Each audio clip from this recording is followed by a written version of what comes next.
ओम गजाननं भूतगणाधिसेवितं कपीतजम्बूफलचारुभक्षणम् उमासुतं शोकविनाशकारकं नमामि विघ्नेश्वरपादपङ्कजम्। कृष्णाय वासुदेवाय हरे परमात्मने प्रणतक्लेशनाशाय गोविन्दाय नमो नमः। ओम श्री महापुरुष देवाय नमः। ओम श्री गुरुदेवाय नमः। ओम आनंदमय। ओम शांतिमय। कल हमारा चिंतन गीता अध्याय 2 श्लोक 68 पे खत्म हुआ था। आज 69वां श्लोक चालू करेंगे। भगवान ने कहा, बस मन के संकल्प को दृढ़ कर लो, इंद्रियां अपने आप डिसिप्लिन हो जाएगी। और ये महापुरुषों का अनुभव है, इंद्रियां अपने आप कंट्रोल में आ जाएगी। और ऐसे जिनकी इंद्रियां कंट्रोल में आ गई, उसका जीवन मानो एकदम रूपांतरित हो जाता है, एकदम बदल जाता है। और वो रूपांतरित होकर कैसा हो जाता है, यह प्रभु 69वें श्लोक में बताया है। तो 69वें श्लोक का शाब्दिक अर्थ है, गीता अध्याय 2 श्लोक 69 का शाब्दिक अर्थ है, जो सब जीवों के लिए रात्रि है वह आत्म संयमी के जागने का समय है। और जो समस्त जीवों के जागने का समय है वह आत्मनिरीक्षक मुनि के लिए, तत्व को जिसने जान लिया है, ऐसा मननशील मुनि, उसके लिए रात्रि है। जब संसार के लोग सो जाते हैं तब महापुरुष साधक स्थित प्रज्ञ जागता है। और संसार के सब लोग जाग रहे हैं तब यह महापुरुष स्थित प्रज्ञ सोता है। बिल्कुल ऐसा ही है तो फिर तो नाइट ड्यूटी करते हैं उनके तो मंदिर बनने चाहिए। वो ऐसे ही रात में जागते हैं और दिन में सोते हैं, उनकी पूजा होनी चाहिए। ऐसा भगवत गीता कभी नहीं कहेगा। यह अत्यंत महत्वपूर्ण श्लोक है। यह प्रतीक जो है दिन और रात का, पहले तो वो समझना चाहिए हमें। सबसे पहले बात रात और दिन में जो अंतर है वो प्रकाश का अंतर है। वही इस श्लोक को समझने की है, चाबी है। प्रकाश, हमारे यहाँ प्रकाश जागरूकता के अर्थ में है। सूरज उगता है, प्रकाश होता है, उसके साथ ही लाइफ शुरू होती है। जिनको ब्रह्म मुहूर्त में उठने की आदत है वो देखते होंगे कि जब तक सूर्य उगा नहीं तब तक सब शांत होता है। जैसे जैसे सूर्योदय का समय समीप आता है, पक्षी चहकने लगते हैं, फूल खिलने लगते हैं, आवाजाही लोगों की शुरू हो जाती है। The life begins. Bombay, Calcutta, बड़े महानगरों की बात नहीं करते हैं। वहां तो कहा जाता है कि वे कभी सोते ही नहीं है, निशाचर जिंदगी भी है वहां की। तो हम जो प्रकृति के नियम है उनकी बात कर रहे हैं। प्रकाश आने से जीवन की शुरुआत होती है और प्रकाश जाने से, सूर्यास्त हो जाने पर अंधेरा जो हुआ तो पक्षी वापस अपने घोंसले में चले जाते हैं। गांव में गाय जो जंगलों में चरने गई थी वो वापस अपने स्थान पर आ जाती है, और किसान लोग जो खेत में गए थे वो वापस अपने घर आने लगते हैं। जिंदगी आराम देती है। तो ये पूरी साइकिल है। तो एक तो ये अस्तित्व का प्रकाश है, दूसरा प्रकाश है अंडरस्टैंडिंग का, समझदारी का, और तीसरा प्रकाश का जो परम अर्थ है वो है ज्ञान का प्रकाश। असतो मा सतगमयम तमसो मा ज्योतिर्गमय। अस्तो मा सतगमय तमसो मा ज्योतिर्गमय। यहां पर तमस जो है वो अज्ञान रूपी अंधेरा है, और ज्योति है वो ज्ञान का प्रकाश है। उपनिषद के ऋषियों की बड़ी प्रसिद्ध प्रार्थना है ये। तो ये 3 लेवल है। एक प्रकाश लाइफ साइकिल है, दूसरा प्रकाश समझदारी का है, और तीसरा प्रकाश है ज्ञान का। इसको मास्टर की के रूप में प्रयोग करके, मास्टर चाबी के रूप में प्रयोग करके अब इस श्लोक का चिंतन करें। पहले योग मार्ग से समझें इसको। विश्व में कहीं भी अगर योग की बात करनी है, शब्द को ध्यान रखे, यहां योगा जानबूझकर नहीं कह रहे हैं। योग शब्द है, योग हमारा है, योगा विदेशियों का है, इसलिए हमने योगा का शब्द प्रयोग नहीं किया है। योग की बात हमें करनी है तो हमें पतंजलि का स्मरण करना ही होगा, उनके प्रति कृतज्ञता व्यक्त करनी ही होगी। जो पतंजलि को नहीं जानते, जिसने योग दर्शन का अभ्यास नहीं किया, उनको योगी मत कहना। वे केवल फिजिकल अभ्यास कराने वाले हैं। अच्छा काम है, वो भी जरूरी है। जैसे जिम में जाओ तो वो पर्सनल ट्रेनर होता है, ऐसे ये लोग आपको कुछ आसन सिखाते हैं, प्राणायाम भी सिखाते हैं। कहने का आशय है कि कोई योग की बात करना चाहता है तो जो भगवान पतंजलि ने परिवर्तित किया है उसका अध्ययन आवश्यक है। इस श्लोक में संयमी शब्द का प्रयोग किया है। इस श्लोक में 3 शब्द पर हमारा विशेष ध्यान रहेगा। संयमी, पश्यते और मुने। क्योंकि जिसका वर्णन हो रहा है उस पात्र को, स्थित प्रज्ञ को, उस सिद्ध को यहां पर 3 शब्दों से इंगित किया गया है, निर्देशित किया गया है। संयमी, पश्यते और मुनि। संयमी का अर्थ है जो संयम करता है। पश्यते का अर्थ है जो ज्ञानी है, जो दृष्टा है, देखना। पश्य यानी देखना, आंखों से नहीं देखना है।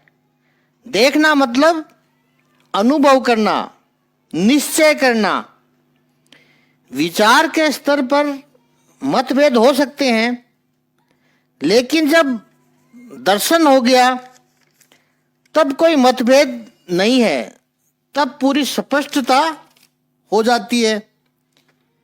व्यक्ति विचार करे तब यह हो सकता है कि मानूं न मानूं, स्वीकार करूं न करूं, पक्ष में विपक्ष में आर्ग्यूमेंट विचार के स्तर पर हो सकता है। लेकिन पश्य की स्थिति जब आ गई दृष्टा बन गया आप, अब क्या चर्चा करोगे? सामने जब दिखाई पड़ रहा है, अब तो अनुभव हो गया, और अनुभव में कभी मतभेद हो ही नहीं सकता है। अनुभव तो आपका अपना होता है। विचार से दूसरे का इनपुट संभव है, विचार में दूसरे का इनपुट आ ही जाता है। उन्होंने ये कहा, वो ये कहते हैं, उधर हमने ये पढ़ा है और ये सुना है हमने कहीं से। ये विचार का स्तर है, वहां कंफ्यूजन हो सकता है। लेकिन अनुभव हो गया तो अब कहाँ का कंफ्यूजन है? अब तो तुम्हारा अपना अनुभव है ये। तो पश्य का अर्थ है केवल नेत्र इंद्रियों तक मर्यादित नहीं है। इसका अर्थ इतना समझ लीजिए बस, यहां अनुभव करना है। जैसे कोई लहसुन प्याज नहीं खाता और किसी पार्टी में गया हुआ है, वो अपने साथी को जो खाता है लहसुन प्याज, उसको यही कहेगा कि जरा चख के देखो कि इसमें लहसुन प्याज है कि नहीं। नहीं है तो मैं लेता हूं। इसे रामायण के अर्थ में सबरी सेवा कहते हैं। जैसे सबरी ने भगवान को चख के बेर दिए। कहने का आशय, हम उस वक्त क्या कहते हैं, आप जरा चख कर देखो। इसका अर्थ आंखों से देखना नहीं है, इसका अर्थ रसना से, स्वाद इंद्रियों से चखो और देखो, अर्थात अनुभव करो, उसे समझो। पास वाले कमरे में क्या चल रहा है जरा सुन करके देखो।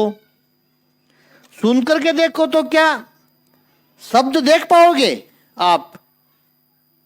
जो बोला जा रहा है वो शब्द, वो आवाज दिखाई पड़ती है? नहीं दिखाई पड़ती है। सुन के देखो, अर्थात केवल सुनो और समझ के आओ। चख कर देखो, अर्थात स्वाद मत लो बेशक, लेकिन उसे समझो। सूंघ के देखो, स्पर्श करके देखो, ठंडा है या गर्म है। हम सभी इंद्रियों के पीछे देखो लगाते हैं, केवल आँख के पीछे ही नहीं लगाते, सभी के पीछे लगाते हैं। सूंघ के देखो, सुनकर देखो, स्पर्श करके देखो, चख कर देखो, मन की इंद्रियों से विचार करके देखो, सोच कर देखो। इन सभी इंद्रियों में पश्य पश्य देखो, अर्थात उनको समझो, इसका अनुभव करो।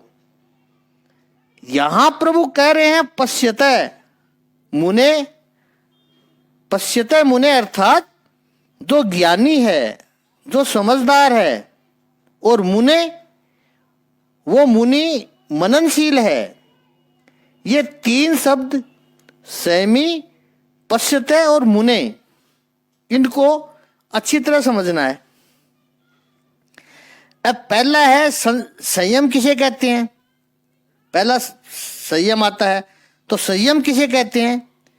योग दर्शन में भगवान पतंजलि ने जो अष्टांग योग बताया है, यम, नियम, आसन, प्राणायाम, प्रत्याहार, धारणा, ध्यान और समाधि, उसमें अंतिम जो तीन है, धारणा, ध्यान और समाधि, पतंजलि योग दर्शन के तीसरे विभूति पाद में यम, नियम, आसन, प्राणायाम, इनको साधन पाद में लिया है, इन चारों को। और धारण, ध्यान और समाधि, धारणा, ध्यान और समाधि को विभूति पाद में आरंभ किया है। ऐसे तो योग की 8 सिद्धियां हैं, लेकिन 5 सीढ़ी अलग है और 3 सीढ़ी अलग है। 5 सीढ़ी में आता है यम, नियम, आसन, प्राणायाम और प्रत्याहार, और पीछे लास्ट की जो 3 सीढ़ी में आता है धारणा, ध्यान और समाधि। भगवान पतंजलि के अभिप्राय से ऐसा आता है। और विभूति पाद का पहला ही सूत्र है, धारणा की व्याख्या की है। दूसरे सूत्र में ध्यान की व्याख्या हुई है और तीसरे सूत्र में समाधि की व्याख्या की है। हमारा चिंतन संयम पे है, संयमी पे है, इस शब्द पर हो रहा है। यह ध्यान रखना है कि हमारा चिंतन संयम पे हो रहा है। धारणा यानी किसी स्थान विशेष में चित्त को बांध लेना, वो धारणा है। चित्त की जो सारी वृत्तियां हैं उसको किसी एक स्थान पर स्थिर करना, बांध देना, वो बाहर भी हो सकता है, भीतर भी हो सकता है। बाहर आप दिए की ज्योत पर, सूर्य के सामने, या आप भक्ति मार्ग के साधक हैं तो अपने इष्ट देव के सुंदर स्वरूप पर चित्त की वृत्ति को बांध दे, अर्थात केवल उसी का विचार करे, उसी का चिंतन करे, उसके सिवाय कोई और विचार ही नहीं है। केवल जगह एक स्थान पर चित्त को बांध देना है, इसे कहते हैं धारणा। ध्यान क्या है? उस जहां पर आपकी धारणा है, एक बात समझनी है कि धारणा के दौरान चित्त भागेगा।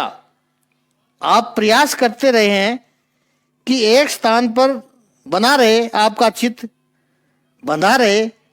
भगवान पतंजलि का शब्द कहें तो देश बंद हो एक जगह चित्त, तो प्रयास करते हैं, चित्त भागा जा रहा है, वापस लाओ, फिर गया, वापस लाओ, फिर दूसरी जगह गया, वापस लाओ, तो ये धारणा है। लेकिन वो चित्त जब बंध जाए, कहाँ बन जाए? वो देश विशेष, वो स्थान विशेष जिसमें भी आप चित्त की वृत्ति को स्थिर करना चाहते हो, वहां उस विषय में उस वृत्ति का आपकी एकतान हो गया, तन्मय हो गया। धारणा की स्थिति में जो दूसरे विचार आते थे, रोकने पड़ते थे, उनको चित्त को वापस ला करके एकाग्र करना पड़ता था। अब वो नहीं करना पड़ता है। जो उधेड़ बुन थी वो चली गई, अब चित्त स्थिर हो गया, एकतान हो गया, उसे कहते हैं ध्यान।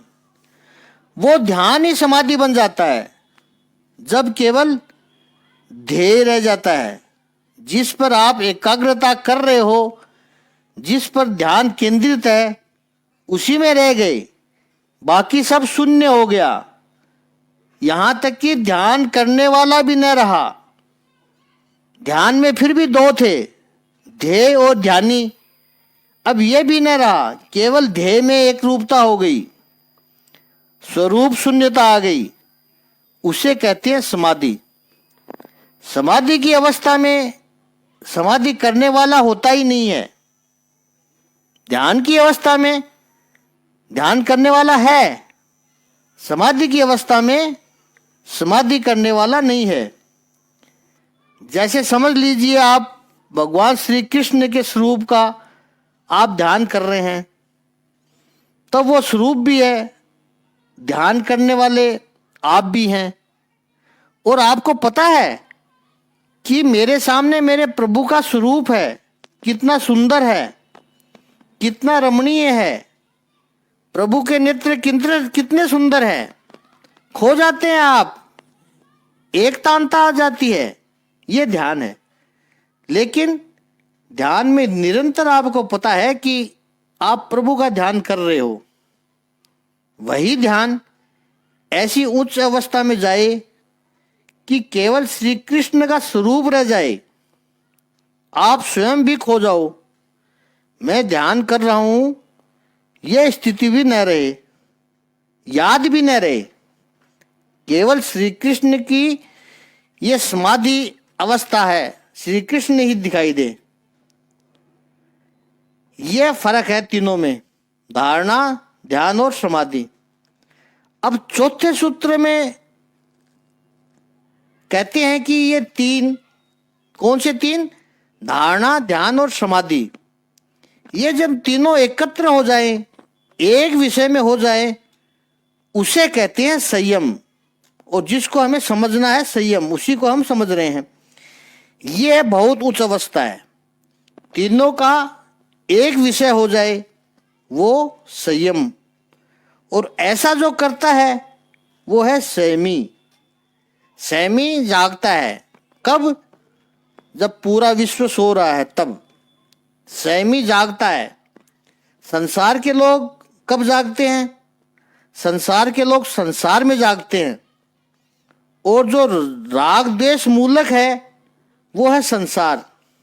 संसार और कुछ नहीं है, आकर्षण और द्वेषता। ये पसंद आया, वो नहीं आया। जो पसंद आया उनको लाने का प्रयास किया, नहीं पसंद आया उसको दूर करने का प्रयास किया। आप द्वेष, जो ना पसंद है वो व्यक्ति या वस्तु से आप दूर हटे या दूर किया, इसके सिवा संसार में कुछ नहीं चलता है। जो राग द्वेष मूलक है वही संसार है। संपत्ति के लिए, संपत्ति के प्रति राग है तो कमाओ, 10-12 घंटे लगाओ, कमाओ उसको। कुछ व्यक्तियों के प्रति राग है तो उनके पीछे भागो, पकड़ो उनको, ड्रीम गर्ल को पकड़ो, ड्रीम बॉय को पकड़ के भागो उनके पीछे, उनको पकड़ो। ना पसंद है वो नहीं चाहिए, हटाओ उसको। केवल राग द्वेष मूलक संसार है ये। संसारी लोग इसी में ही जागते हैं। संयमी पश्यते मुनि, समझदार, ज्ञानी, मननशील, महापुरुष, सिद्ध, स्थित प्रज्ञ इसमें सोता है। साधकों को आश्चर्य लगता है, मुनि को, कि लोग कैसी प्रवृत्ति में पड़े हैं। सिद्ध स्थित प्रज्ञ, इनको भी पता है, उनको संसार का पूरा अनुभव है, वो उस चीज से गुजर चुके हैं। संपत्ति का मूल्य वो भी समझते हैं। ऐसा नहीं है कि वो नहीं चाहिए, वो नहीं चाहिए, नहीं चाहिए ऐसा कह के भागने वाला नहीं है वो। संपत्ति की वैल्यू उसको पता है कि कुछ चीजें लेनी होगी तो इसकी जरूरत पड़ेगी, लेकिन रात दिन उसी के पीछे पड़े रहो, वह उन लोगों को देखता है तो आश्चर्य होता है। ये लोग कमाल के जागते हैं संसार में। ये जीवन नहीं हो सकता है। जब ऐसी बातें आएगी तो मुनि स्थित प्रज्ञ सो जाएगा। अब ज्ञानी को, संयमी को, मननशील को, इन संसारिक लोगों को देखकर भी आश्चर्य होता है। वैसा ही आश्चर्य संसारियों को होता है जब वो किसी संयमी को देखते हैं। क्या है इनकी लाइफ, बड़ी नीरस लाइफ है, जो है उसी में खुश रहते हैं। दोनों अपने अपने स्थान पर सही हो सकते हैं और दोनों को लगता है कि सामने वाला गलत है। यहाँ पर जो अर्थ दिन रात केवल सोना जागना नहीं है, ये समझदारी का फर्क है। सोना और जागना मतलब समझदारी, यही फर्क है। ये केवल दृष्टांत है। पत्नियों पर दो कालखंड में बांटते हैं। दो तरह की पत्नियां हैं, एक ट्रेडिशनल और एक मॉडर्न। ट्रेडिशनल यानी 50-55 साल पहले की औरतें, और मॉडर्न यानी आजकल की पढ़ी लिखी। कौन बुरी है कौन अच्छा है ऐसा कुछ नहीं है, केवल इस श्लोक को समझने के लिए मात्र दृष्टांत है। पुरानी जो पत्नियां थी, हमने अपने बचपन में देखा है गांव में, और उनको सिखाया भी जाता था। मौसी, बुआ, बड़ी बहन ये सब कहती थी, देख पति का ध्यान रखना है, पति की सेवा करनी है, अच्छी तरह सज धज के रहना है पति के सामने, पति का स्वागत करना है। ऐसा सिखाया जाता था कन्या को विदाई के समय, और वो वैसा ही वो कन्या करती भी थी। स्वाभाविक है, सज धज के रखना उसको अच्छा भी लगता है, उसमें कोई बुराई भी नहीं है। लेकिन वो अपने पति के लिए करती थी। वो आएंगे, उनका आने का समय हो गया, आने वाले हैं, तब सजती थी, संवरती थी। ये ट्रेडिशनल वाइफ है। और मॉडर्न वाइफ, आज की पत्नियां की एक अलग ही सोच होती है। पति तो सब कुछ जानता है, उसके लिए क्या तैयार होना, वो तो दोस्त है, उसके लिए कुछ स्पेशल तैयार नहीं होती है। ये मॉडर्न पत्नियां तैयार जब होती है जब वीकेंड में पार्टी में जाना हो, तब बड़ा इश्यू बनता है। ओहो, पार्टी में जाएंगे, कुछ दिन पहले से ये तैयारियां शुरू हो जाएगी। ब्यूटी पार्लर में बहुत काम करवाना है, नए कपड़े लेने हैं, पार्टी में पहचानना मुश्किल हो जाता है उनको, हेयर स्टाइल चेंज हो जाती है उनकी, केमिकल से शेप बदल जाती है। और मैरिज रिसेप्शन में हो तो कोई नमस्कार करे औरत, तो एक बार तो पहचानना मुश्किल हो जाता है। आधुनिक स्त्रियां श्रृंगार क्यों करती है? बाहर वालों को दिखाना है, इतने लोग आएंगे, वहां खूबसूरत लगना जरूरी है, कोई तो तारीफ करे। और सबसे बड़ी बात, वहां फोटो आएंगे, वो फोटो सब सोशल मीडिया पर जाएंगे। घर में पति के लिए क्या तैयार होना, 4 दिन का बिना धुला हुआ गाउन पहन लिया काफी है। ये मात्र दृष्टांत है। अब ये आधुनिक महिला से कहो या पुरानी महिला कहे कि हम रोज ऐसा ही सजती थी, संवरती थी पति के लिए, तो वो यही कहेगी कि क्या पागलपन करते थे आप, रोज रोज सजना, वो भी पति के लिए। वो जो ट्रेडिशनल औरत को कहो कि बाहर जाना है, पति कहीं गया हुआ है, तो वो सादी साड़ी पहन लेती है, वो नहीं है तो क्या सजना। जब वो ही नहीं है तो सजना किस लिए। चलो ऐसे ही चलते हैं पार्टी में। उसको कहते हैं इतने लोग होंगे, मुझे क्या लेना, मुझे क्या करना, इतने लोग होंगे तो, मेरा पति तो नहीं है ना। उसको भीतर से ही ऐसी संवेदना होती है, कोई बाहरी प्रेशर नहीं है, दोनों अपने अपने विचारों से सही है। मॉडर्न स्त्री को लगता है कि पति के लिए क्या सजना है, वो तो रोज का है, जीवन भर का है, तो सजावट तो लोगों के लिए होनी चाहिए। और पारंपरिक पत्नी है, वो कहती है कि लोगों के लिए क्या सजना, सजना तो अपने पति के लिए हो, वो जीवन भर का है। अब इन दोनों के विचारों में जो अंतर है, एक दूसरे के प्रति उन्हें आश्चर्य होता है। यही अंतर स्थितप्रज्ञ और संसारी में होता है। संसारी संसार के लिए जीता है, तो उसको देखकर स्थितप्रज्ञ यानी ट्रेडिशनल वाइफ, उसको लगता है कि दुनिया के लिए क्या इतना सब कर रहे हो, दुनिया तो आज है, कल नहीं है। ये शरीर को 50 साल हो गए, और टिकेगा तो 50 साल और टिक जाएगा, और कितना टिकना है इसको। ये उधेड़ बुन किसके लिए, कब तक दिखाओगे लोगों को। और संसारिक लोग जो है, वो ऐसे सिद्ध को, साधक को, स्थित प्रज्ञ को, महापुरुष को देखते हैं तो उनको आश्चर्य होता है, कैसे जीते होंगे ये, इनकी लाइफ में कोई इंटरटेनमेंट ही नहीं है, न घूमने जाते हैं, बस इनको भगवान के नाम में ही आनंद आ जाता है, कमाल है इनका। यह अनुभव हम सब ने किया होगा, क्योंकि या तो हम साधक होंगे या फिर संसारिक होंगे, तो एक दूसरे पर आश्चर्य होता है। ये दृष्टांत है, लेकिन है अति महत्वपूर्ण। इस पर हमें चिंतन करना है कि हम क्या हैं, हम ट्रेडिशनल वाइफ हैं या मॉडर्न वाइफ हैं। या फिर इसके बीच में हैं? कहीं ना कहीं तो हम हैं। हमें ट्रेडिशनल वाइफ बनने की तरफ ही अपनी कोशिश रखनी है। ध्यान तो ईश्वर के प्रति होना चाहिए। भगवत गीता में भगवान श्री कृष्ण कहते हैं, पति के लिए पति के लिए सज धजने की बात आए तो स्थित प्रज्ञ तैयार रहता है। मेरे भगवान का काम करना है, मेरे प्रभु का काम करना है।